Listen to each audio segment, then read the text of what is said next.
So The thing about it We're is. gonna get this meeting called to order today. Agreement now, It's Mike exactly Abbott. 2:30 PM. I'm glad you guys had What are their extension meetings? Start the meeting. Call in order. We gotta do it. If you've seen the agenda, it's pretty extensive. We can get done in an hour, everybody. I will bake you whatever your special treatment. I'm like, kidding. I block my calendar for the rest of the day. Just go consent agenda. Walk out. I really wish. I consent agendas. Those are nice, that's right? nice. Hey, Lori and I were at a meeting last night where there was one case and it was 3 hours. So, I mean, what we're doing good if we get through this 2 hours. So. All right. Ms. Acton, present. Mr. Van Hill. Present. Mr. Young. Yes. Mr. Hanson. Here. Mr. Lindsay. Generally here. We do have quorum, and we do have 6 members here, and we may have others join us. Greg, would you mind? Sure. All AMATS meetings are open to the public. The public is invited to comment. If you have a business item, we'll have a presentation by staff or consultant. And then at that point, the committee will be given an opportunity to discuss it, and then after that, the public will be invited to comment. Next item before us is approval of the agenda. Second. Moved by Mr. Van Hook. Seconded by Any objections?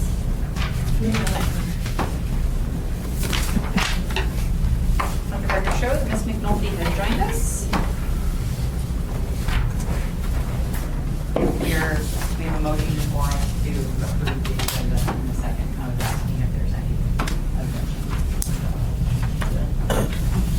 All right, then we are, agenda is approved. All right, we have 2 sets of meeting minutes ahead of us. The first set is for the October 11th meeting that I did not question that.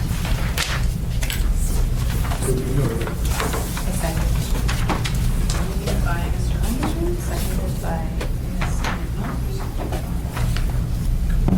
Any objections? All right, then the October meeting minutes are approved. The next one before us are the November 1st meeting minutes. Move to approve those two.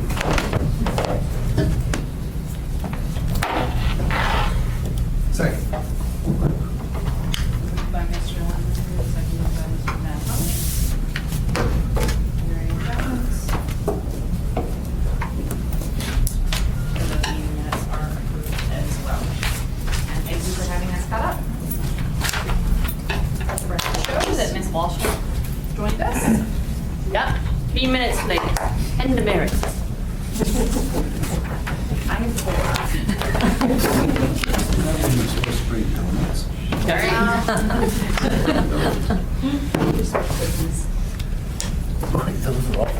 Say, did you bring us goodies? I might forgive 4 minutes. I did not. No.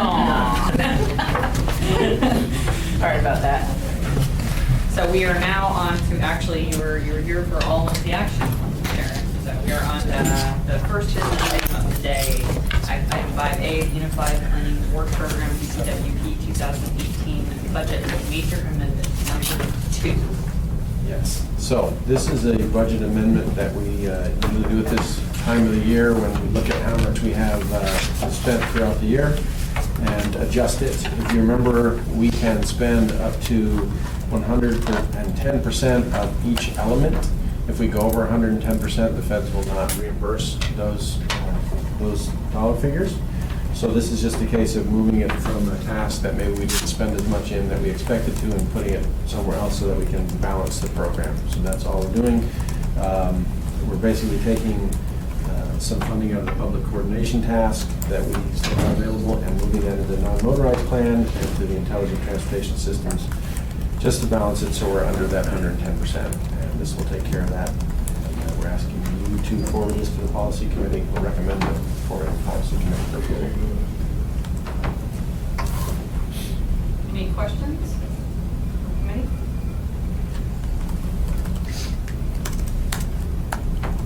No? Are there any questions or comments from the public? Alright. Hearing none, the matter lies with the committee. Move to approve. I recommend. Alright, we're moved by Ms. McNulty. Second. Seconded by Ms. Acton. Are there any objections? Hearing none, that is recommended for forwarding to the policy committee for approval. All right, next item, I think that we need to get longer titles for all of these because I'm not reading. This is the 5B, the 2015 to 2018 Transportation Improvement Program TIP Administrative Modification number 22. The record. Yeah. Wow. Should be the last one, though. The last record of the last. I was gonna say, last meeting of the last year. All those things. Got it. All those things. What missed? So this is an administrative modification, basically a minor amendment that is requested by our transportation department. These are, this tip is still alive. It would normally be abandoned, but because we haven't adopted the new one, this is still alive, we can modify it. And so these are some of their monies that they have that are in, for the most part, well, at this point, they're all in past federal fiscal years. And they're needing to move these around so they can utilize those funds in the manner in which they want to. I don't know if you have anything to add to this, but basically we're requesting this. The dollar figures are a policy committee approval needed, so we're asking you to recommend that these be approved. Can I ask a clarification? On the memo itself, it does say that these are all for table 7 in the top and then updated table 7, but the big bolded thing says table 4 non-motorized. It is table 4. Or table 7, sorry. Should reflect in table 7. Okay. So I'm just making sure that, I mean, if we're forwarding this to the policy committee. Okay. That was the question I had, just to confirm. Are there memo under background? They're still discussing. Oh, right there. Yeah. That's this table for now. It does. Okay, Make get that that fixed. edit. We'll fix that. Are there any other questions or comments from the committee? Are there any questions or comments from the public? Would you please state your name for the record? My name is Stephen Hennessy. I'm the father, guardian, and conservator for my daughter, Victoria Hennessy. And I realize this is out of joint with whatever else is going on here, but my daughter rides anchor rides.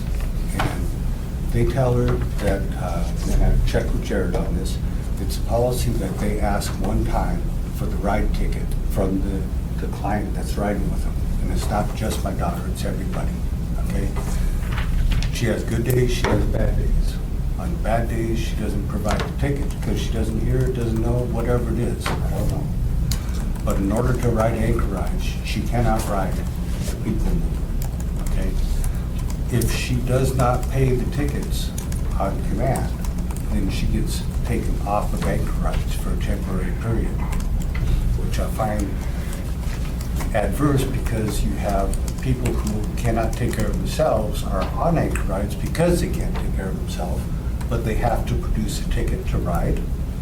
I understand from Jared that the cure-all for this is a very expensive program. Her caregiver and I have come up with an idea to ask for the ability for the driver to go to the caregiver to get a ticket on ride when they don't get it from the client, if that's a possibility. I don't know if I'm in the right place or anything else. I don't think you are. I would probably say that's the Public Transit Advisory Board meeting that would be, Or just directly. or directly to. We can have a conversation. Sounds great, thank you. Thank you, Mr. Vinson. Are there any other questions or comments from the public? Hearing none, the matter lies with the committee. I move to forward the tip, amended mod 22 to AMATS Policy Committee for approval. Second. Moved by Mr. Denbo, seconded by Ms. Walsh. Are there any objections? Hearing none, we are so moved. Moving right along. So the next item before us is item 4C. This is the 2019 to 2022 Transportation Improvement Program TIP Air Quality Determination. So when we're doing our TIP or MTP or anything like that, the very first thing that we need to do is make sure this conforms to the air quality standards that are required in our area. And so we have, the health department is the one that does the work for us for the most part. We help to some degree. We have a air quality conformity interagency consultation team that meets, and that includes folks from the city, folks from DOT, folks from the EPA, et cetera. And they get together, and again, this is always in layman's terms, but we have to make sure that the projects that we're going to do won't pollute too much. There's a limit, there's technical rules. You have the air quality conformity determination here. It's 14 pages. It is light reading for you. But basically, bottom line is we can't pollute too much. We can't do projects that are going to make things worse. And the air quality interagency consultation team looked at it and said, this works just fine. We always have to approve the air quality conformity first, because if your TIP doesn't conform, there's no reason to adopt a TIP. So they looked at it, they did the work, and they said, yes, we're good to go. So the first thing that we're asking you to do is recommend approval of that air quality conformity determination to the policy committee. Okay. Any questions or comments from the committee? The only question I had, looking over the policy and the memo, was, is this new, the memo new, and is this signature for David Kemp? Is that, or is that? So this is basically the resolution that we did 4 years ago. It had Rob Campbell's name down below 4 years ago. Prior to that, we've often done signatures for the entire policy committee. It's 6 of one, half a dozen of the other. I have the memo or the resolution for the TIP itself when it comes to the policy committee, and that has room for all the signatures. I do that because once it leaves the policy committee, it goes to DOT headquarters, and they look at it and recommend approval. It goes to the governor for then inclusion into the STIP, and then it goes to FHWA for their approval. And it seems to have a little more weight if the entire policy committee signs off on it and agrees to it. Again, I'm sure it doesn't make too much difference, but this is basically what we had 4 years ago. Any other questions or comments? And then we don't have our little PowerPoint presentation showing us their air quality. Just kind of. Yeah. Just kind of. Hey, I've seen it a couple times. I know you have. I've seen it more. The only thing I mentioned the resolution, is that for this year? Like next week? Because it says December 2019. No, that would be a typo. Good thing we're not asking you to approve that today. I want to fix that before We'll you fix send it that. forward. We will fix that. That's true. Thanks for catching that. Hey, between me and Stephanie, we always get those details. Well, you can't edit your own work, so there's some other set of eyes looking at it. Thank you. That take us anywhere, right? Engineers can't. Any other questions or comments? Are there any questions or comments from the public on this item? Hearing none, the matter lies with committee.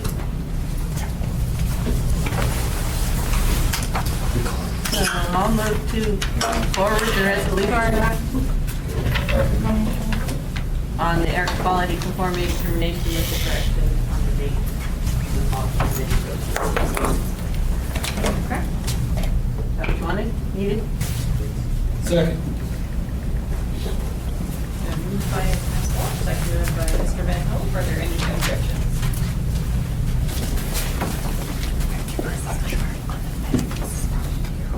Hearing none, we are so moved. Moving right along. on to item 5D. Look, did I get there? This is the 2019 to 2022 Transportation Improvement Program itself, the TIP itself. Yes, it is. So for the most part, this is what you saw when you requested, when we had you release it, or is this exactly what they saw? It has a few changes. Few changes. Few technical edits that people caught up at the time. Okay. This is the document that we asked you to send out so we could take it to the assembly. When it got to the assembly, they made 2 recommendations. Both of those recommendations were for the new Table 8, which I believe is the HSIP table. I informed them that Table 8 is outside of the AMATS allocation, like the NHS, like the FTA, and therefore AMATS can't decide, it doesn't decide the allocation, the ranking, the scoring, all that sort of stuff. And then they made a couple of suggested changes to it. One was the addition of a kind of safety project on Abbott Road near Service High School to look at it for the thoughts of school crossing or something to that effect. The second suggestion was an addition of a project that would look at where Camel Creek Trail comes and crosses, or would like to cross Lake Otis, just south of Tudor Road, with an eye towards what kind of improvement might be made there. Those are the 2 suggestions they had. I told them that we would share that with the TAC and the policy committee. Again, it's outside of the AMATS allocation, so, but there you have that information. The only other thing I wanted to point out is the TAC didn't see this, I believe, but I wasn't at the meeting, so correct me if I'm wrong, maybe they did. In Table 4, Plans and Studies, the last one we have, which is PLA 8, is the UMed TDM study. Remember, we had Northern Access to UMed in there, and they removed the funding for that project by itself. They took the money that was in 2019 for design for the project and moved it over into plans and studies for this TDM. I've never done a TDM, but I'm told that 2.5 million might be a little bit high. Keeping in mind that this is a plan that was partly managed by my staff to some degree, and the planning department doesn't have that dollar figure to be able to come up with a local match for it. And it's not a construction project, so we can't use our bond funds for it. So it might be a challenge to come up with that. I don't know if you want to make any recommendation on lowering the dollar figure. I think, Aaron, when you looked, did you get any suggested dollar figures for a TDM study? It varies depending upon the community. I mean, my recommendation would be between 500 and $1 million, and then you can do an incredible, robust public involvement with it, is kind of the point. So I would recommend no more than $1 million, and no less than 500. And 500,000, basically 90-10 split, that's about a $50,000 match that some of the municipality has to come up with to do that. It wasn't our brilliant idea, so maybe downtown might have some impressive cushions in their couch to come up with that, I don't know. But you can make a statement on that, or we can just send it to the policy committee and they can weigh in on it, because it'll be a challenge either way. So that's the chair. So Yes. I have a quick question. Just because they give us 2.5 or not that divided, do we have to spend it? I mean, can we keep it in there, but we can only match it up to a certain amount? If we get it scoped, or why would we want to reduce it if they offer that? Well, yeah, we can put out we can do a Toro with the state for whatever dollar figure we want. It's just that if we say, oh, it's a $500,000 project, we have $2 million that needs to find a home, and it's basically a hole in the program that we need to move somewhere, because we have to use it, and we want to use it. We don't want And no offense, we don't want to give it to the state of Alaska to decide how they're going to spend it, because they can spend it. Well, they can. Yeah, I know. If that money goes to the state, they can spend it anywhere in the state of Alaska. It doesn't have to be in Central Region, it doesn't have to be in the AMATS area, it doesn't have to be in the Anchorage area, it can be South Central, anywhere. So, I could spend it in Willow. I can spend it on the dock. I'm not interested in purchasing. I was in Arizona, you know. Just- we're throwing out Almost over. ideas here. That's why we, you know, if we You're here for increase good. that amount So constrained. to something more reasonable, and maybe those dollars can be used in something else. We could use it for more pavement replacement, we could use it to get more buses, Yeah. replace more buses, whatever you want to do. I definitely, when I was looking through the numbers, I saw that because I was looking for where these had shifted to, and considering that updating the MTP is $800,000, you know, I look at some of the other plans that we're doing, although I guess, even when you look at what is, all right, the Seward Highway to Glen Highway Connection Planning and Environmental Linkages Project, which is a very large project that has, I would say, larger regional impact than the UMed project did. That one is very significant, but I think I understand that. I probably am in agreement. 2.5 is a bit high for this. Emil, I'd say keeping it in that range, like you said, so that you have a robust public involvement process. And it still is of regional importance and impacts a multitude of different community councils. Not as many as the other project, but still significant. So, not my. Jamie, sorry. I just was wondering if there is a reduction in funding, would there be a process in place for other projects to be nominated, or do we add it to existing projects, or how does that work?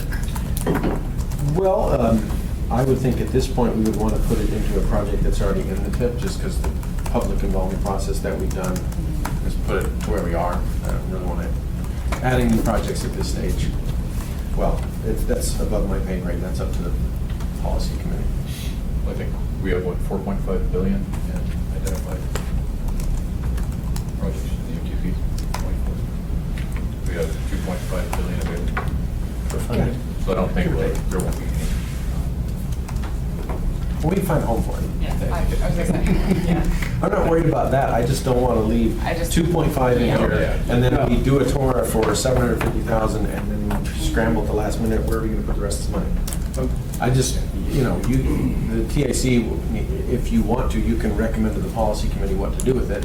It's their decision to agree with that, or they want an extremely robust TDM study. Yeah. I'll just say, we were kicking this around earlier, and I think the number we came up with was very similar. $500,000 to start with. I would also, with them, recommend that, yeah, that still leaving that 2.5 in there, that, yeah, we move to other projects and make use of it. Whether it's 500,000, 750,000, whatever, I think that's something we should kind of collectively recommend and find out the rest of the remainder. Any other questions or comments? On another line item. Okay. Table 4, or table 2, bottom of the sheet. We've got, in terms, you talked to this already, the total we get 2.5 million, but I think it's really 12.5 million. Is that correct? Okay. For Mountaineer For Drive. Mountaineer. Yes, it's actually 13.5, but this current tip only has 2.5. So, That is what we showed in the lifetime was the design right So away. it's designed right away, it's not utilities or construction. But we showed the additional funding because we know that we're going to need it at some point, and if you start the project, then generally the consensus is you need to finish the project. Right. So then the issue comes down to match. Where's that? So that was something, was that the assembly that put that in? Already. I'm not, no, this was at the policy committee in October when it came before them, Okay. so. So we got the guy right here. Well, I'm not- Anyways, I wasn't there, so I don't know. No, what they- so it's great to put projects in, but we just, I don't know where the match is going to come from on Yeah. this, so it's. Yeah, and this is, you know, Mountaineer's outside of ARTSA, so we wouldn't be able to use those bond funds to come up with a match, so. Only hope is if there's a state grant. There's more hope. Yeah. They do something different. Yeah. So by the time that comes up, we may have something in the pipeline. Through a geo bond or is? direct? We have to do something about service areas on Owen Drive. And there's something that's been in play for 3 years. We might get some solution. No guarantees, but there are some ways to. I support keeping it in there. I mean, we have some, I don't, if we are able to find a match and it's a legitimate thing that we can keep funded in there, and when we have a true problem on the hillside with secondary access, and this is key to relieving that. So it's kind of like my hope that we have something to play, something Table two. Yeah, I mean, from the state perspective, it's not a concern for us. And I do agree, I think it's a good project. Yeah. Just for circulation, but you still have to have the match. Yeah. I'm sure Mr. Wells won't forget that. My only comment is that this would be identical to University Lake Drive. It's one of the worst projects to use federal funds on. You're really like 30, but. Huh? I said, you're really like 30 for this project, maybe. Wetlands, creek, property owners that are opposed to this. Well-connected property owners that are involved. So, even when we started, maybe you started. Well, we have time to try to find a match, and there's always administrative modifications. Actually, or major amendments, I can say, removals. By the end of this, we'll have, maybe we can break to 22 in the next. That being said, I am 110% in favor of this challenge. Absolutely. It's the mayor's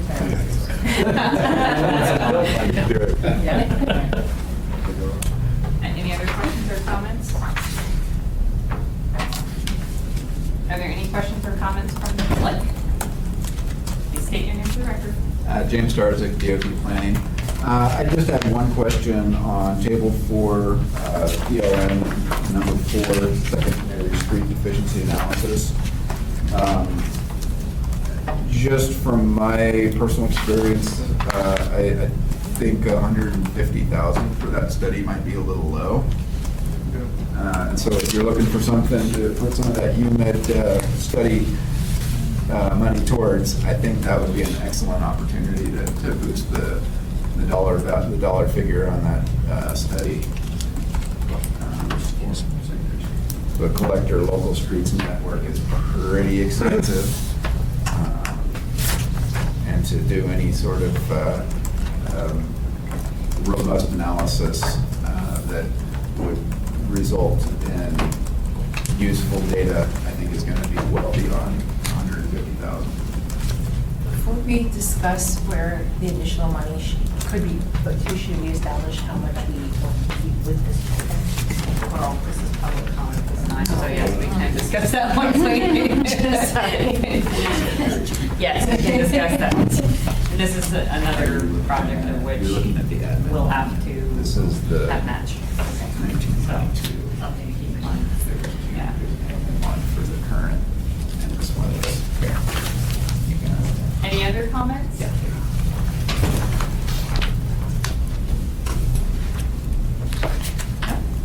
All right, another one. Then I'd like to just, I think we should take this opportunity to establish what we do want to put as far as. Oh, and then I'd like to make a motion to recommend approval with modifications. Potential modifications. I'll second.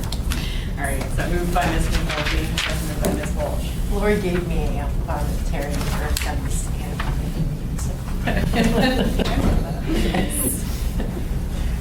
I've learned on the fly. It's okay. All right, now we can discuss. I guess I'll start. I think that the TDM should and will likely have a huge, robust public outreach. And I mean, I would hate to see it be scaled back so much that we can't provide that outreach. So I personally would like to see somewhere, I think it likely 750 to $1 million. I don't think it is the full 2.5 million, but that's the kind of email moving forward. Any other discussion, comments?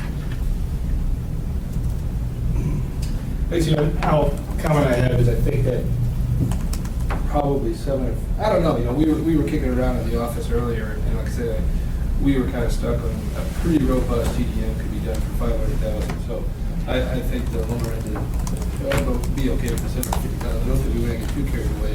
And I think maybe we could have staff or somebody kind of look into doing some research in some of the other municipalities or TDMs that have been done, trying to get a scale of size and cost. Do we have to decide today how much we're going to move? I think we. What you were gonna do is recommend, offer a suggestion to the policy committee. Can we leave it open? Well, you have a week. Yeah. I mean, I agree, I don't want to shortchange it if we're going to do it, but I don't want to have a bunch of money sitting there that's going to not be utilized. Oh, good. And say. What are you gonna do with the rest of it? MTP is 800. She's planning on that. Huh? She's planning on What? Stephanie's buying an island. I know. Comment. You about are that, welcome. Gary. I serve great mojitos. If you have the range of 750 to a million, and the policy committee agrees with that, if they do, then we can do the research and figure out exactly what dollar figure would be a little more appropriate. And then once we get that number, then we can do an admin mod and move the rest of the money to something else, maybe the secondary streets, maybe whatever we decide, whatever the committees decide is the correct number. And that's not as bad as saying, well, it's at 2.5, but we only need 500, we gotta find 2 million. We'll always find room for it, it's just more challenging to move those larger figures around. So the range is a suggestion to the policy committee, probably works well. Aaron O'Dalen, Senior Planner for AMATS. Just as a reminder for everyone that leaving the money as is and then doing an admin mod later is pretty risky. We are almost 6 months into the fiscal year, and that's about halfway over. So then by the time we get this approved, it'll be over 6 months. And then doing an admin mod is another month or longer, depending on how it happens and when it falls. So that gives only possibly 4 to 5 months to get everything approved, obligated by the feds, etc. So I just want everyone to be aware that delaying even further what you want to do here does kind of has its risks. So, I have a question related to that. Yes. Since we are in fiscal year 2019 already, like you said, and that's a lot of money and not much time. I guess my question is it appropriate to keep it in 2019 or should we be bumping some of it to 2020? What are you going to do with the money if you bump it to 2020? Yeah, It's- that would it's- mean you have to take the project that's currently in 2020, 2020, take it out of that one and put it in here and Yeah. find a home for this money right now. Yeah. The It's big not thing impossible, but- with this money is just getting it obligated, and then you can spend it over a few years, Yeah. however long it takes to do the project. But it becomes, when you have 2.5 million with, 250,000 match, Yeah. that becomes how quickly is that able to be gathered to get obligated? Because I'll point out again that in order to get this obligated, DOT will need the match up front to be paid for. Yeah. Well, and we have the same issue with the 2040 secondary street efficiency analysis as well. That if we bump that amount, we also have to have that match, and that's also this year, and we have 6.5 months. Mr. Bloomberg, yeah. As I consult the Brian Lindeblum manual for budgeting for lazy people, is there any problem just leaving it there and then when there's a big pile of money left over a year from now or whatever it is, that reallocate it to where it needs to go at that time? That would solve that problem. Yeah, but that's fine. Basically, if AMATS doesn't But if use we its don't- funding within the fiscal year, it goes back to the state to do what it wants with. I see. So, They might- So you'd have to obligate it, basically, right? Yes. If you want to keep it in AMATS, you would need to obligate it. I would agree with Ms. Walsh's comment. Of course you agree with me. Of course you do. No, I second that. based on our earlier conversations and at DOT, when we discussed this, saying that generally 500,000 is a decent, robust PDM, I think we bump it up to the next level of 750,000, making sure there's enough money in it, and then reallocate the remainder.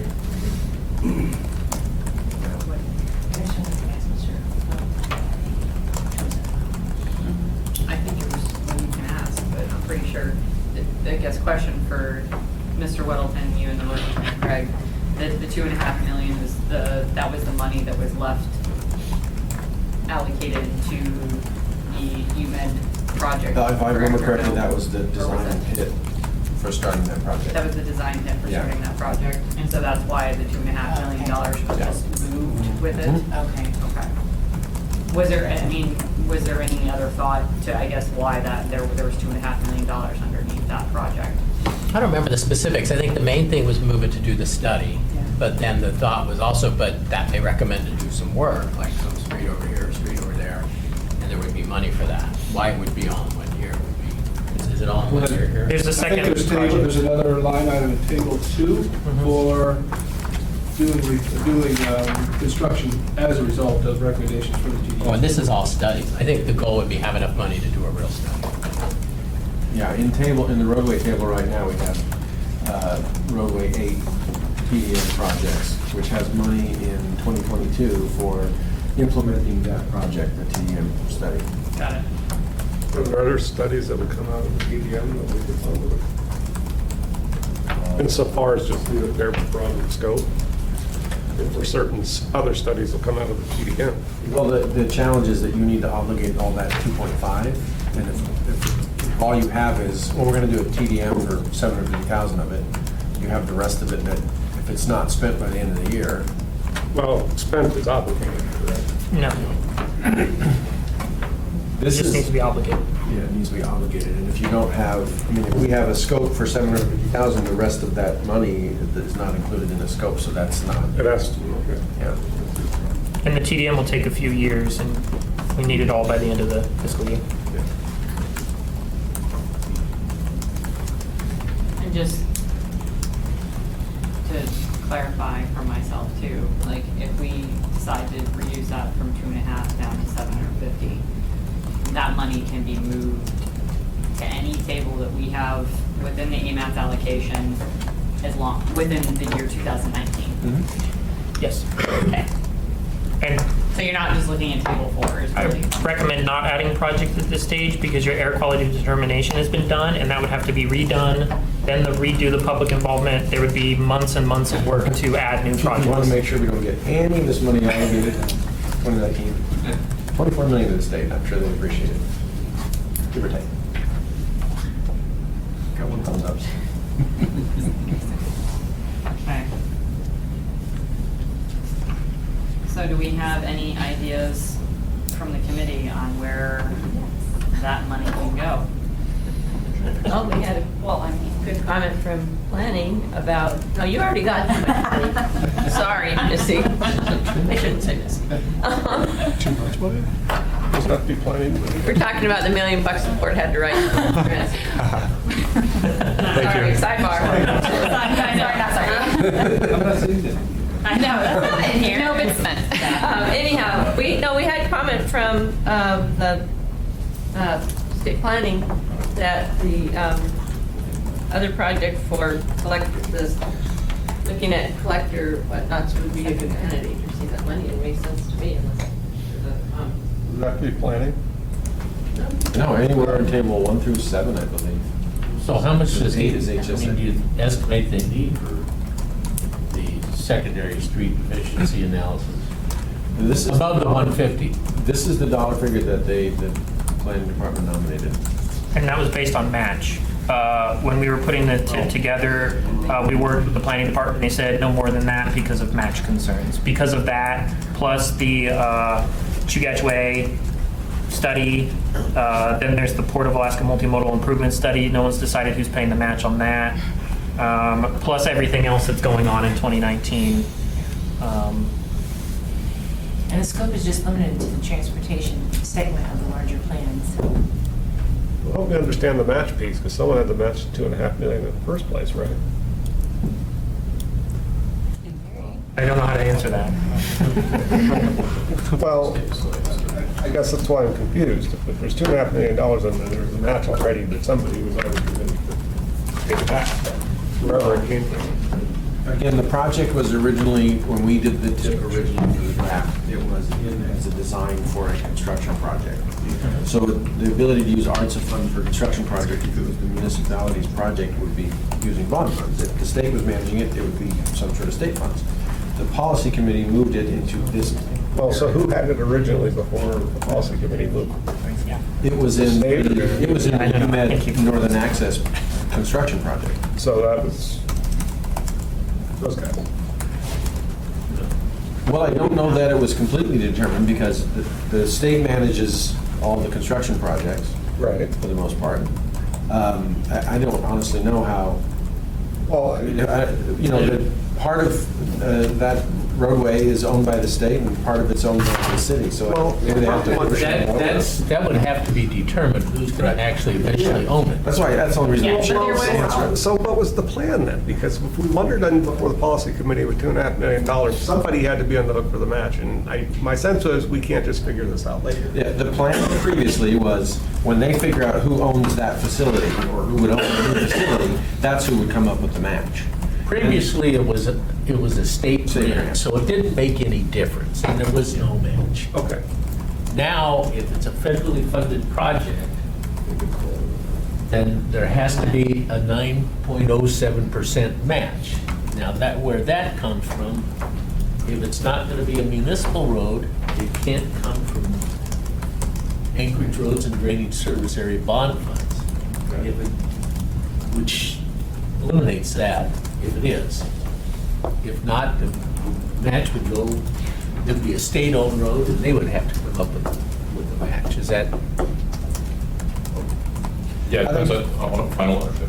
Yeah. I mean, that's. And I think the original plan, as we had discussed with Jeremy, once the road was built, transferred to the municipality along with that short, because we only own a short piece. Right. So it all. Well, we're going to transfer a lot of other piece. You know, we're not going to start that discussion. This gets really complicated really Okay, fast. so what kind of money are we talking for the match? So if you change the other one to 750, then the match for that is 175 at 9% is 100 and... Just say 10%. 100, yeah, 175,000. Roughly 10%, close enough. 175,000. so whatever project's owner can come up with that match for the project to go with. Some of it. Kind of. Well, I mean, put it on a construction project, then arts paid it out. If it's a municipal. within- If it's a municipal. If it's a municipal road, Yeah. then we would be able to, depending on the availability of funds, could provide the match. And I emphasize could. We could pin it to Mountain Air in 2019. No, you couldn't because it's not within our set. Yeah, that is not Yeah, within it. 2000, we've got 6.5 months. Yeah, not happening. Yeah. Arts is basically the bowl area. It's not including Chugach, Birchwood, Eagle River, Hillside, That would Indian. be spent in the UZA or in the bowl? I don't have match we have. The money that's, does it have to be spent in the UZA? Yeah. No, I say, Ms. Acton, you were saying? I mean, if we're having trouble identifying the match, we have projects that we have some local money available that's been identified. So if that's the problem, we can take the money. Sorry, Sharon. I can spend it too. Lots of times I wonder why I'm here, but go ahead. Well, I mean, that is part of the difficulty with the match, if the match is the issue. So the question is that there are there any other projects within 2019 that, one, could actually obligate the money within the fiscal year, number one. Number two, actually would have the match because the match is needed up front. to be able to do so. And to me, the two easiest places to do this are typically replacement buses and pavement replacement. Because they always seem to have more pavement replacement needs, and it's, relatively speaking, easy to get those moving. They're already working on them, they have them designed, they're just waiting for money to build them. I have a bridge project over at Nick River that just happens to be about $1.7 million that we're doing this year. Is that outside of the AMATS boundary? That's why I asked, is it EPA or not? We ended including that? The northern edge of the municipal boundary? Yeah. Well, which side of the power plant? That's a good question. I don't know exactly where the northern. I know the cops all park at the power plant, but it's I'd probably have to just look at the parking map. lot there. Have to look at the map. But we can do the 1 hours, the pavement preservation. structure. Yeah. So that's. And that's the easy. replacement buses, those And are then- and then we provide them. split. You guys want to wrestle for it? I was gonna say, you made the motion, do you want wrestle. to make a recommendation on amount? Just make Well, that's not. But keep in mind, again, this is a recommendation to the policy committee. This is a They can decide what recommendation. they want to do. You're not deciding it today. Does splitting the remainder amount actually help either of you? I mean, is that enough money to get something? I don't want to split it and dilute it so much that it doesn't have to work. But I don't know how much a bus costs. 500,000. Right now, we show 6.6 million in 19 for pavement replacement. And that's probably a portion of one project or one project or maybe a little bit of That's another. multiple projects. Sorry to interject. That is money for Fireweed Lane pavement replacement and also for Post and Reeve Boulevard. Okay. But they could always use a little more. Yeah. In fact, they're probably going to need a little more, depending on if some of these plans don't get obligated this year or not. So there you go. So if we take the 2.5 million and say we, just putting out there that we leave $750,000 for the UMID TDM, that leaves us 1.75 million. So is the, $160,000 for the match. Right. For silver. yeah. So, So- buy Jamie a bus. But are we gonna bolster the secondary street budget? I don't know For that that plan? that was the amount recommended by Okay. planning because they knew they could match that. So I think if we give them more money, we're creating a match issue for them. But we can double check between now and next, at the policy committee meeting to make sure. Well, I'm thinking that with that, and that determination was made prior to Chugach Way being Yeah, nominated. yep, So yep. I'm gonna go on a very confident limb and say that, That's it. that's it. Yeah, okay. Unless the assembly wants to approve another planner. Sure. We don't get what we want. Never hurts to ask.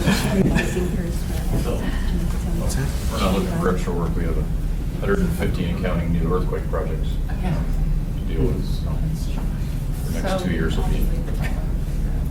Okay, so we need to modify the motion with specifics. The motion right now is Oh. modifications. Are we doing it all in transit or is it?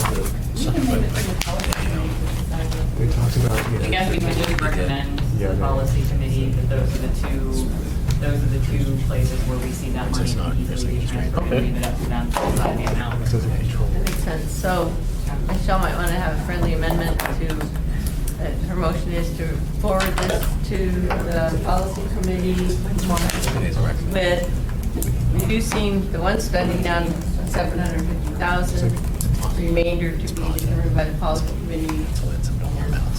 With recommendation. Thing to Why remember is that HSC seem like we can. program is fully allocated Can I- 4 or 5 years. Sharon took the word. It's all Okay? Yes. discussion. Yes, that's friendly. I know, exactly. And considering Ms. Walsh for a second, that's going to get us, we're not Because opposed if we to just say spreading. included in, Are there any we, MAS objections doesn't have to the ability to actually the motion fund as those. amended? How do we make that? We can probably have All right, then we are. Could you guys draft one and have it ready? forward to the policy. maybe after, so we can. Great. Aaron. Sorry. No, I'm, this is say, it's about. Wait. I'm sorry, I was We're in moving on discussion. to the next item. Was it approved? Yes. Yay! Oh my God. So it was reducing it from 2.5 down to 750,000 and allowing recommending the policy committee to decide where to put the remainder. And our recommendations are within pavement replacement and vehicle replacement for transit. Thank you. Yes. No, I was saying Aaron because our next item is 2040 Metropolitan Transportation Plan Oh. Financial Assumptions. Boy, I hope everyone's ready for another presentation by Aaron. Okay, so we are going to have a presentation Oh, we're gonna have that way. Okay. Vivian was not sure if she was going to be here or not, so I'll have to kind of fill in a little for her. She's buying a new car, so she comes careening through the window in her new Hummer or whatever she's picked up to get here on time. You'll know what happened. You doing this? Is it on? Yeah, I pushed the button. I don't know if it's on or not. Yeah. No. It's coming on. It's coming, it's coming. Okay. It's just old car number. She slid in someone who had a. Like, I did it one.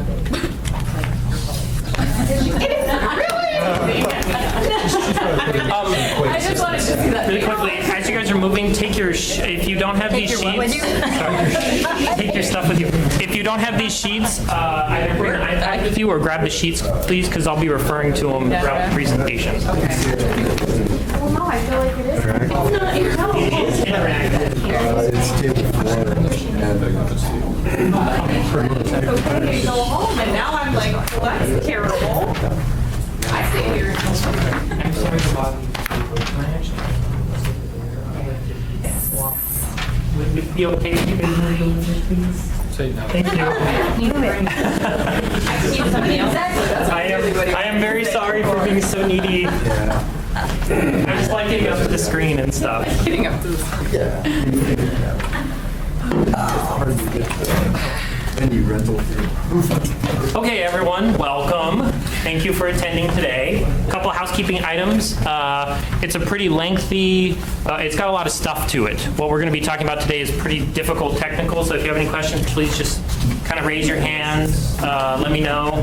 Please don't just speak over me. The microphones here are not the best, and they tend not to hear when multiple people are talking. So that's for everyone here.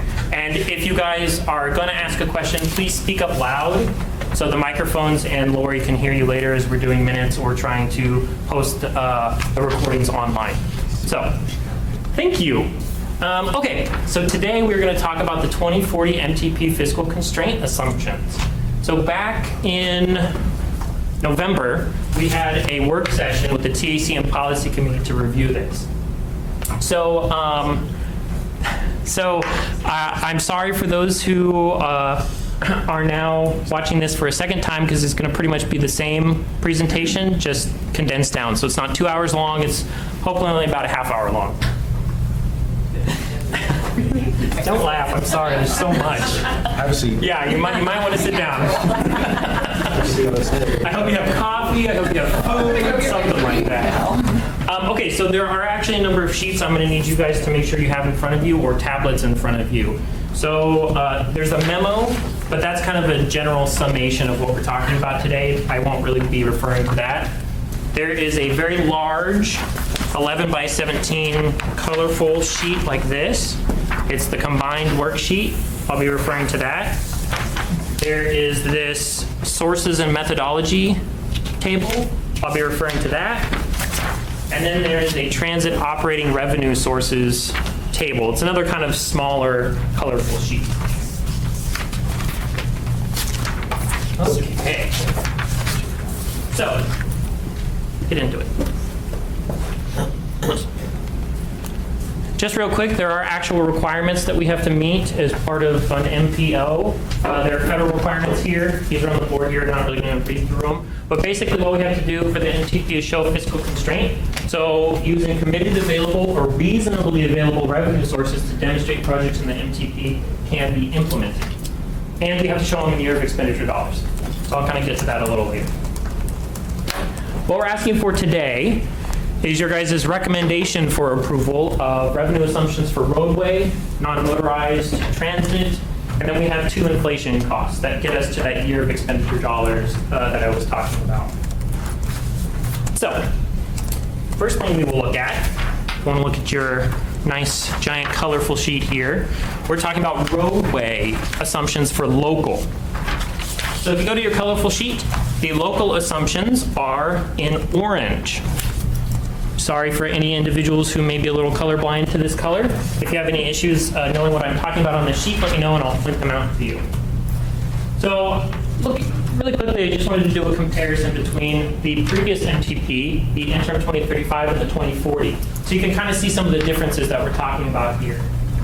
Basically, what we want to do is we want to figure out how much money is going to be reasonably available for transportation projects within the AMATS boundary between now and 2040. And then applying those to projects so we can kind of get a good list of fiscally constrained projects for the MTP. So what we do is we tend to go back and look at the historical information and say, okay, what did we have happen? And then use that to help determine what will happen. So in the case of the local assumptions for roadway, non-motorized, and transit capital revenue assumptions, the 2035 interim had the 2011 through 2020 CIP. We averaged it based on the bonding information that we got from Gary Jones, helped us with that. And it kind of gave us some road and bike pit and trails information of how much had been received. And then we kind of used that as an average moving forward for each year after that was this amount. Then we had some information in there for transit matching and then local matching. So the 2040 is a little different for the CIP. What we did is we actually went back to 2005. Because when Vivian and I were looking at it, we felt it was better to go back as far as possible to match up with what the state side is looking at. So the state, we did kind of the similar thing with the capital budget, is go back, 2005 is the earliest information we could find in an easy to read format. So what we did is we took 2005 to 2024 CIP and averaged it. So what does that look like on the sheet? Well, the one we're talking about right now is the very top one, MOA road capital, sorry Larry. And as you can see, 2018 is 0.7, so that's $700,000. And then 2019 is 3.9, so that's 3.9 million. We had to round these to reasonable figures because if we started getting down into the dollar decimal place, it was completely unrealistic and unwieldy. So 2018 through 2024 are the estimated CIP information given to us by Gary Jones. 2025 is an average of 2005 through 2024 put in there, and then 2026 is the 2025 average with CPI, which is the Consumer Price Index for urbanized Anchorage, to get that inflation factor to help with year of expenditure dollars. And then we show some MOA local funds for transit, and if you go through here, you can see the next orange one down is MOA capital bonds under the non-motorized. That was again given to us similar to the roadway. 18 through 2024 is the CIP, 2025 is the average, and then 2026 is the average with the CPI applied. And then you go down to transit, and transit the MOA local funds and the general obligation bond proceeds. So transit helped us with that information. We worked together. And in the notes below, you can kind of see some more of the information I'm talking about here. So any questions on this so far? Okay. Next, we have the state revenue assumptions. So this one's similar. We have the 2035. No offense, I'm not really going to read this because we have limited time. So the 2040 is taking a 13-year average of the legislative appropriations to MTP projects for road, bike, ped, trails.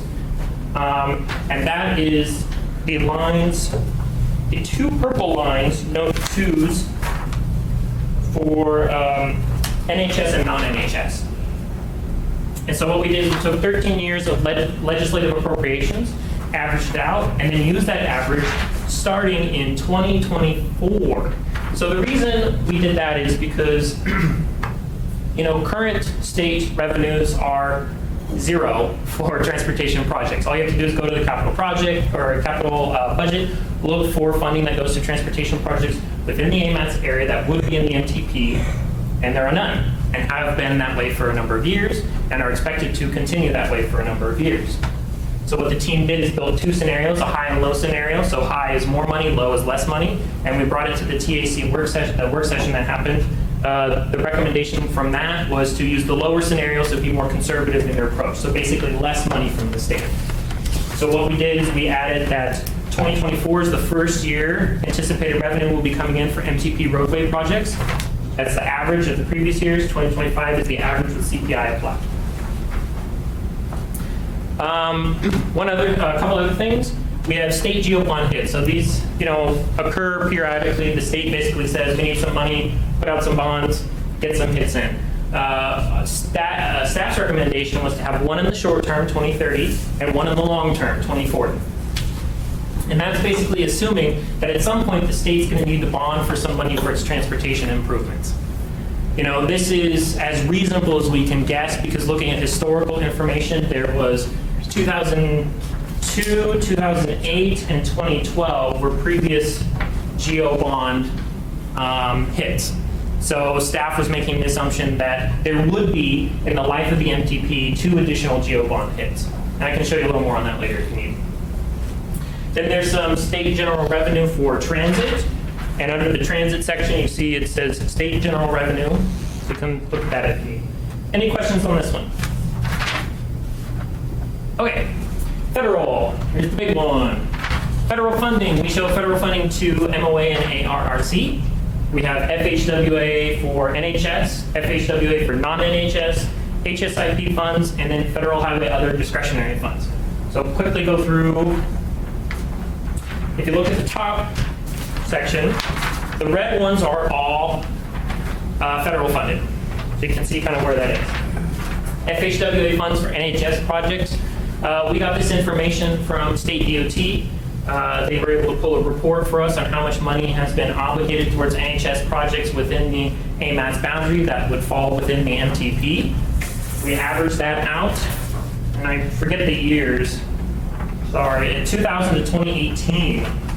And then what we did is we used that average for 2019, and then 2020 is CPI being applied. FHWA funds for non-NHS projects, this is the AMATS allocation. So this is note 5, and there's a key thing here. AMATS receives a certain amount of money every year called its allocation. It's roughly about 29 to 30 million right now. So staff just assumed a general inflation trend for that.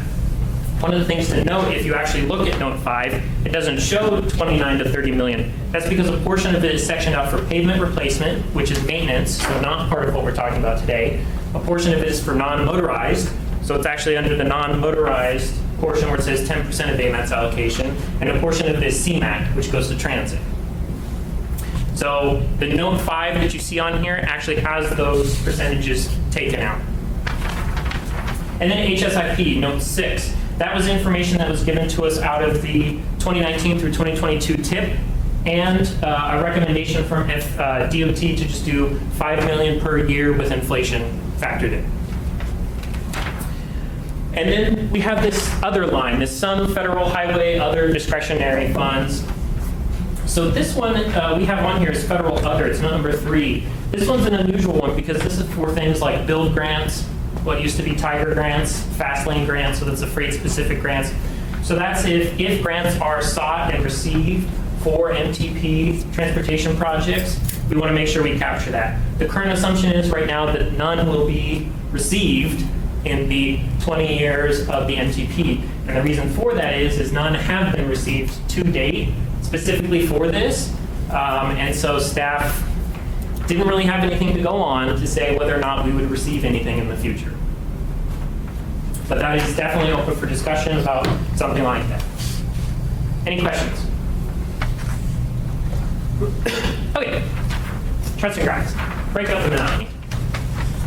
So what we have here is a chart that kind of shows you all of the fiscal assumptions kind of compounded together. So you have federal in the purple. As you see, it's always had kind of a big jagged. So this is historical, this is programmed, so this is STIP, basically STIP, TIP, and then projected.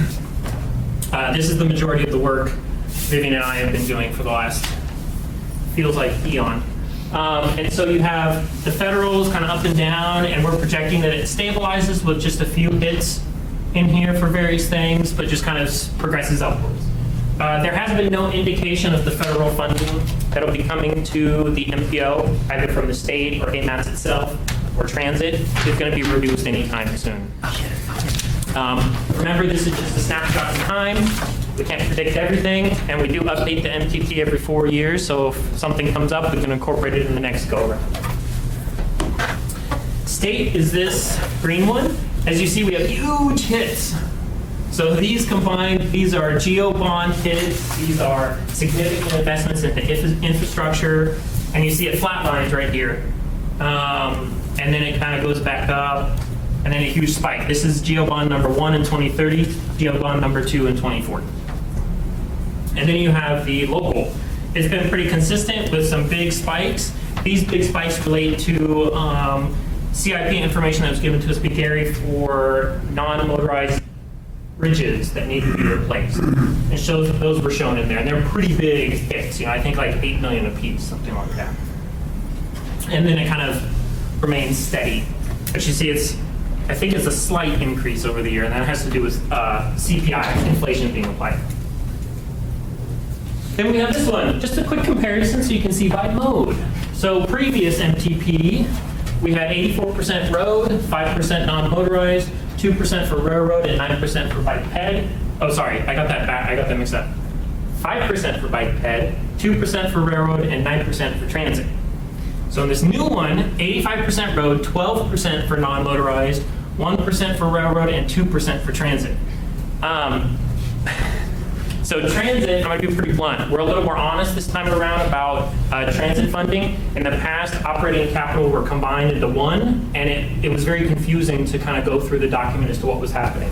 So this go around, transit worked with us to say, okay, let's be realistic about our approach here. For capital dollars, again, this is all capital, it's a lot more difficult for transit to have the capital dollars to show it and reflect it equal to what you have for highway. So instead, you need to show capital and operating. So we'll get to operating in a minute, but this is just capital. So it's confusing to see a reduction, but it's just because we're trying to paint the picture a little more clear for everyone.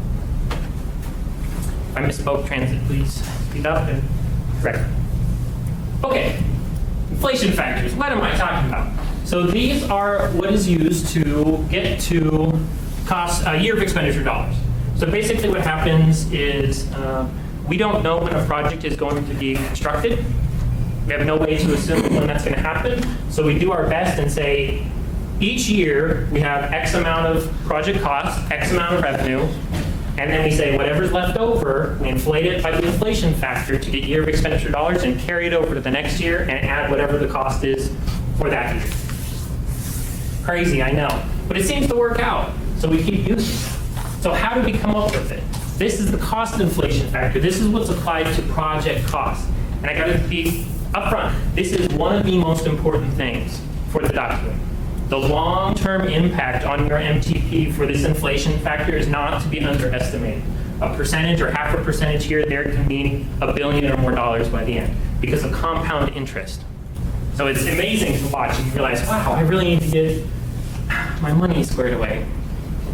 So the interim 25, I have nothing in comparison to the MTP, it's billions. So the interim 2035 MTP used 2.5% in the short term and 3.5% in the long term. The reason for that was there was a recognition that at the time costs of projects were going down because oil was going down, but there was so much volatility in the long term.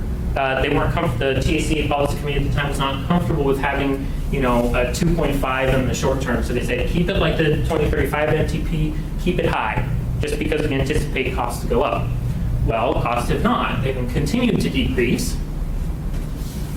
So this time around, it's utilizing similar information by the FHWA National Highway Construction Cost Index. And then we got input from the Muni and DOT to talk about what do the costs of projects look like recently, and talked about they've gone significantly down over the years. The TAC work session and policy committee work session recommended that we used a more conservative approach, so 2% for the short term, and then 2.5 for the long term, recognizing that costs of projects will probably be going up in the long term. It's crazy, I know, it's a lot. Any questions about this? Okay, so one thing I want to point out here is, at the work session, it was brought to our attention that we should probably be looking at the consumer price, oh wait, that's the next one. This one, sorry. This is the revenue inflation factor, and this is factored in by using the consumer price index for Anchorage. Couple of notes here. The state deals with this, and they recently changed it to be the consumer price index for urban areas versus just Anchorage specific. So it's statewide, but it is really Anchorage. It's the urban areas in the state of Alaska. That's Anchorage. And the reason is because nationwide, it's also based on the CPIU, Consumer Price Index for urban areas. So 2.6% in the interim, 2.1% in the 2040. And so this is what's being applied to the revenue assumptions that we're going over today to get them to year expenditure dollars to match up with costs of projects. So at the work session, it was recommended that we compare it with the federal CPIU because a lot of our funding is coming from the feds to see where that ends up at. Interestingly enough, based on the data that we were able to pull from the federal CPIU, it's about 2.1%. So what we did for the urban area here is we looked to the consumer price index from, I believe it was 1998 to 2017, and looked at what the consumer price index is averaged each year, and then we kind of averaged all those, and we got about 2.1%. So this time around, we're letting you know that we feel confident that 2.1% based on the federal and then the local are the same. We're going to recommend that for everybody, for everything in the MTP. Any questions about that? We had a typo, but I don't think you care. Trendis? Another one. Here we are. That's what can I say? I'm busy. Yeah, both locations. Hey, I spelled it right here. Woohoo! I'm just testing you, see if you're awake. I'm very impressed. You guys are still awake. I thought everyone would be asleep by now, so I'm all. Shoot, sorry. I know. You didn't practice this one, The did room's you? not hot enough. Okay, so we talked about transit earlier and how we're trying to show the capital operating expenditures. So we talked about the capital one already, and here's the operating one. The operating one is this sheet right here. It's the smaller one that has all of the multicolor information on it. So all this information was given to us, and we cooperated with Transit based on what they give us to produce this information.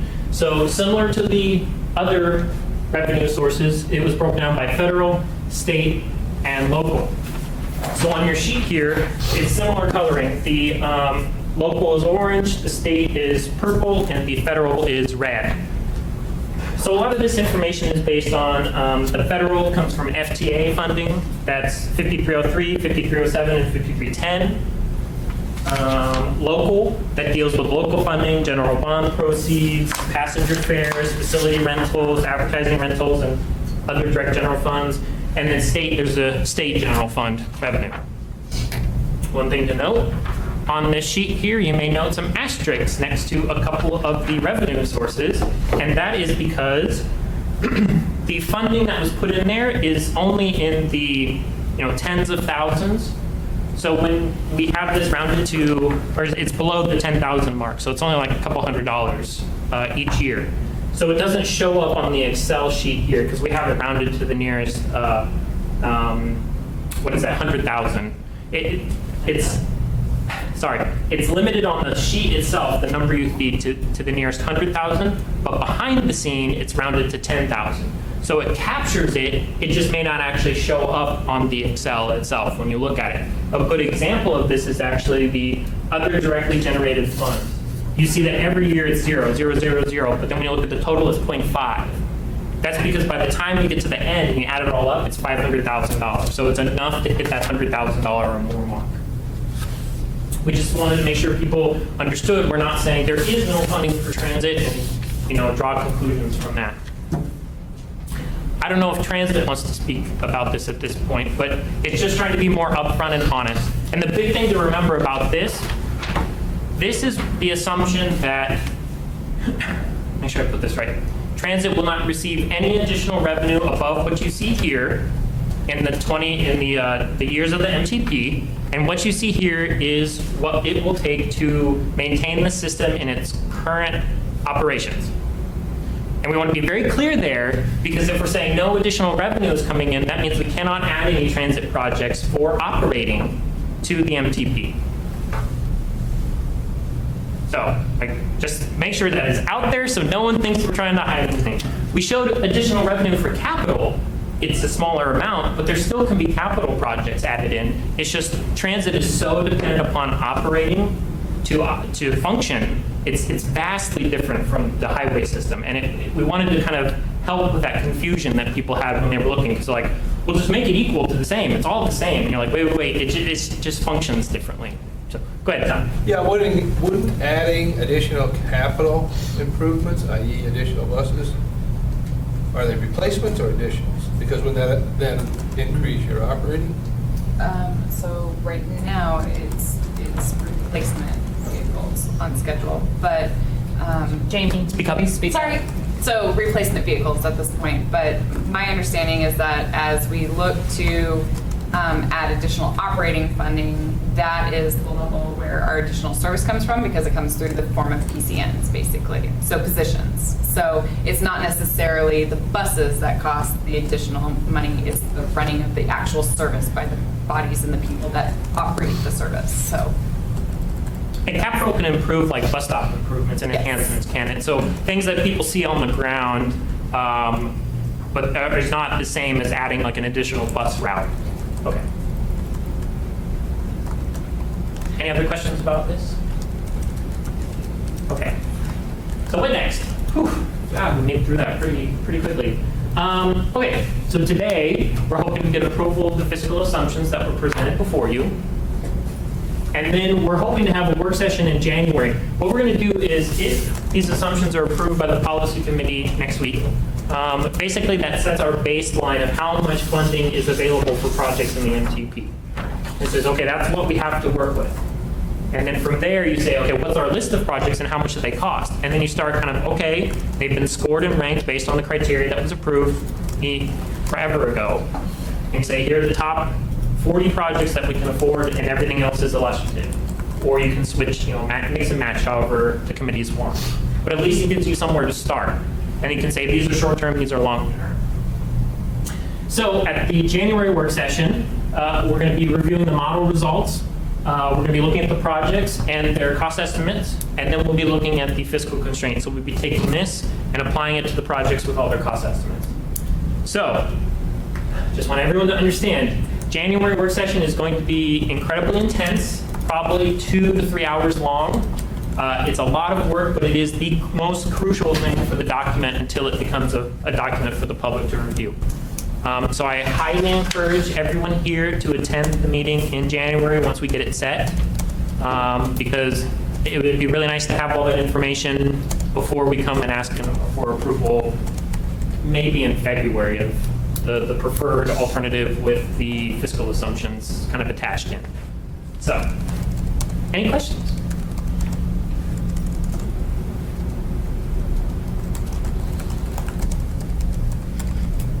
Questions, committee?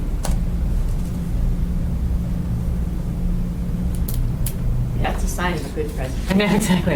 Are there any questions from the public? Did you, sorry, John, I'm saying. So you said this funding on transit is to keep the system where it is now.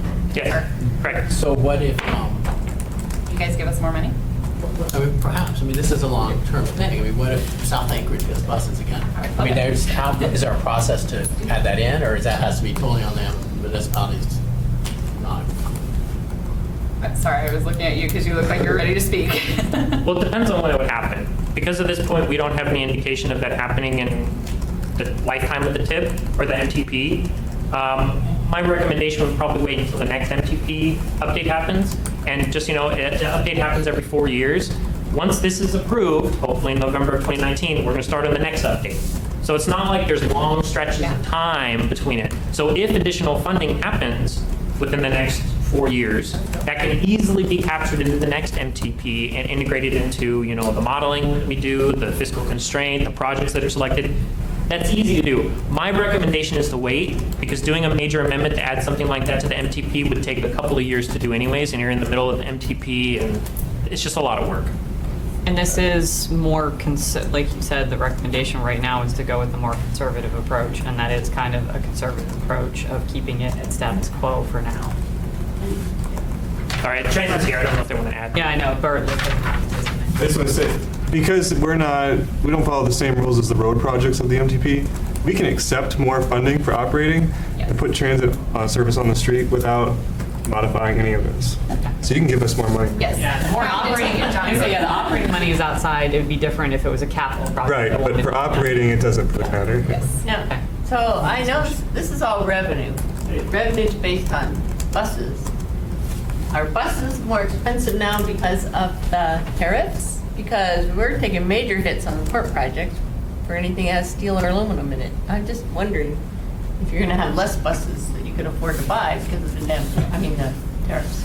I have not heard what the tariffs have done yet, but I know we're preparing for a buy, and so we'll find out. No, I'm just throwing it out there that it sure hit us unexpectedly and needs to be thought about. I don't anticipate us running less buses at this point, because the number of buses that are required for the service, that would end up in a reduction of service, so. Yeah, we don't, as part of the TIP or the MTP, we don't set, this is how many buses they can buy every year. It's basically, this is how much money you get, transit gets, use it. That's, use it as you need it. So I don't have a way to answer that, unfortunately, at this point. Answer it at the next election. I try and stay out of politics in my job. Any other questions for Aaron? Real quick, Aaron. So this gets approved and forwarded ideally to the policy committee, correct? Yes. Right, and then ideally they approve the MTPs and all that good stuff. We can't spend any 2019 authorizations until this has been approved by the Fed Highways, right? Technically, that's the TIP that you're talking about. I'm sorry. For TIP projects. For 2019 authorization, for like NHS funding that goes to the state, Yeah. I don't know if there's a limitation on that. I think because it's in progress, it's being worked on, I don't know. The key factor to remember is that there's a current MTP in place right now. It's the interim 2035 MTP, and it has an air quality conformity determination that expires November of 2019. So until that date, that's the active one. If we get to 2019, November, and this still hasn't been approved, there's a 1-year grace period where the old MTP is still in effect. If by that time the MTP has not been approved, then there starts becoming limits placed on new projects that can be funded, obligated. New phases can't be opened, new projects can't be started, but current active projects can be continued to be funded, and then there's a few other transits exempt from it, and then CMAQ projects or air quality projects are exempt from it. So it's kind of tied to it, but I'm trying not to think about it.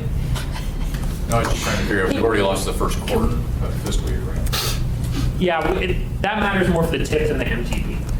Because the MTP is such a long range, these are just the best guesses we can get to, and it doesn't necessarily limit 2019 since we're already into 2019. We would be looking at 2021, 2022 is when we would start having to worry about if funding can be obligated because the MTP is not in place.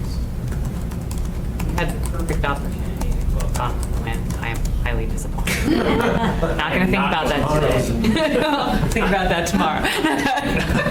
Frankly, I don't give a damn. Exactly. Sorry. At a moment. Okay. Any other questions for Aaron? Thank you, Aaron. Thank you. Are we done? Are we having any more presentations or no? No? Okay. I'm not sure, Jamie, are you going to do a presentation? No, I'm Okay. just going to do a quick update. Got it. On the right. The body English helps. Hey, one on the right. Oh, yes, press the Yeah, Yeah. that one. Oh, not that one. Oh, it's the same one over again. Yeah, the same one again, which is, yeah. I know. Why can't you just have an off one? It's simple, yeah, right.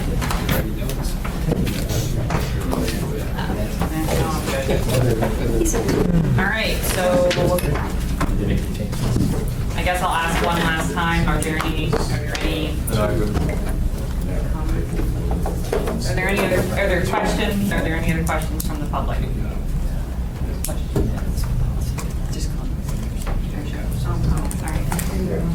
All right, hearing none, the matter lies in committee. And we are, just to clarify for everybody, we're looking to recommend this, all of these assumptions, the financial assumptions, capital sources, methodologies, and the operating revenue assumptions to the policy committee for It's easy to do, recommend exploring 2040 MPP financial assumptions, the 2040 MPP capital sources and methodologies, and the 2040 MPP transit operating revenue assumptions to the AMATS policy. Second. Well read. Yeah. So, by Mr. Danville, seconded by Mrs. Nancy. Are there any objections? They are so moved. Thank you, everybody. And thank you, Aaron, both for the presentation and for the work session. I thought everything was very well presented for work session. And good conversation there that kind of made this easier. Thank you. Appreciate it. Just have a question, Yes. follow-up question. For the doodle poll we just got was for the work section, right? That was for a work session for the Midtown Oh, that's Midtown congestion. Okay. Yeah. congestion relief. The other one hasn't been. Haven't sent it because it's overlapping. Do you have any information on that work session and its presenting materials and showing the open house? I believe what they're doing is they're presenting the same materials. They may have to find them a little bit, but my understanding is they still have a lot of the same ones. So what do you, That's my understanding. Am I correct? I have no idea. That's what I was directing. I'm ready to have my mind blown. All right, so we are now on to item 6. There is no 6A, but it's item 6, the plan, project plan, and updated coordinated transportation plan. So I'm just going to give a quick update about the coordinated transportation plan. This is a plan that I was managing when I was at AMATS, and I just carried it with me to finish it. So we had some serious delays. Our primary contractor was getting ready to leave the consulting arena. And so that left AgriBag to pick up quite a bit of the slack. So we were supposed to be to this body for recommendation of approval this month, and that is now not going to happen until February. Their contract technically expires at the end of the month, and they both have agreed to continue working on the document since they are not meeting the contractual obligations as it was originally outlined. So there's going to be a final working group meeting before the draft is released to the public. So that will come to us at the January meeting for a short public review period. It's not a primary plan, so it doesn't require 30 days, so we'll see it probably for 15 out to the public. And then at that point, the comments will be compiled, they'll be reviewed, and then they'll come back to this body in February, and then to the policy committee for approval in February, hopefully. So that's just kind of short and sweet update. But yeah, it was a little challenging and a little disheartening to have your consultant decide to leave the arena at the last minute. So just scrambling a bit. So Grid Works out of Portland. Yeah, was the prime. Wrapping it up. To be done with it soon.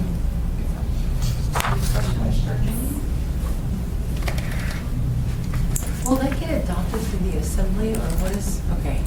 It's basically a federally mandated plan for our 5310 funds for senior and people with disabilities. Okay.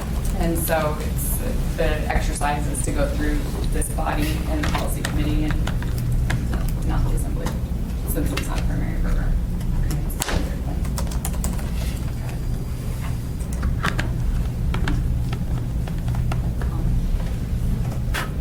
comments from the public on this item? Okay. There isn't any general information identified on the agenda, but I guess the next item then is committee comments. Are there any committee comments? Can we go to the order? Mr. Van Ho? DOT planning and highway design folks just went down to Juneau last week and we completed, we initiated the work on Amendment 3 to the STIP. Basically putting in a large number of new starts for the central region or a lot of projects in the Anchorage area.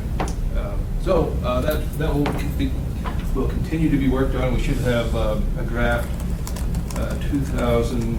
Amendment 3 of the STIP out here in the next few weeks.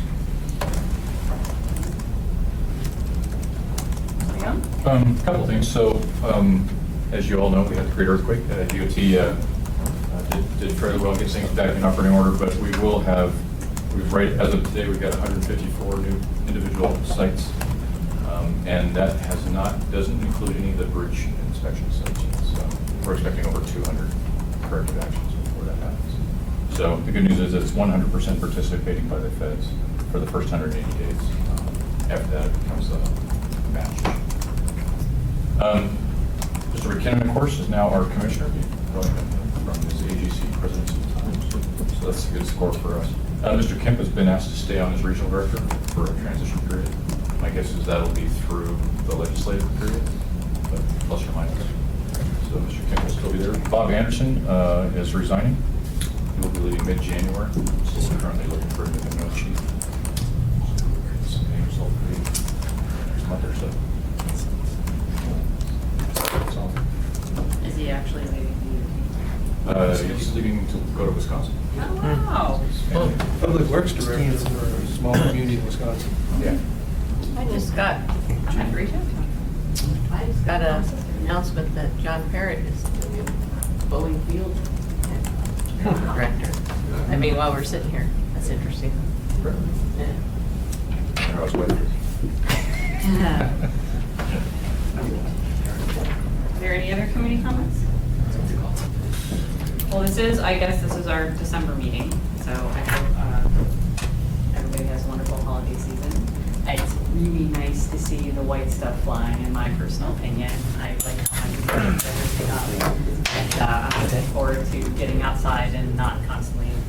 I invested in multiple pairs of yacht tracks this year that I've never had before, and they're phenomenal because otherwise I would have died, but I've been walking almost daily, and now I'm happy that I could possibly get out of this snowshoe. But I hope everybody's happy holiday and a happy new year. We'll be back here in January. Are there any public comments at this time? Hearing none.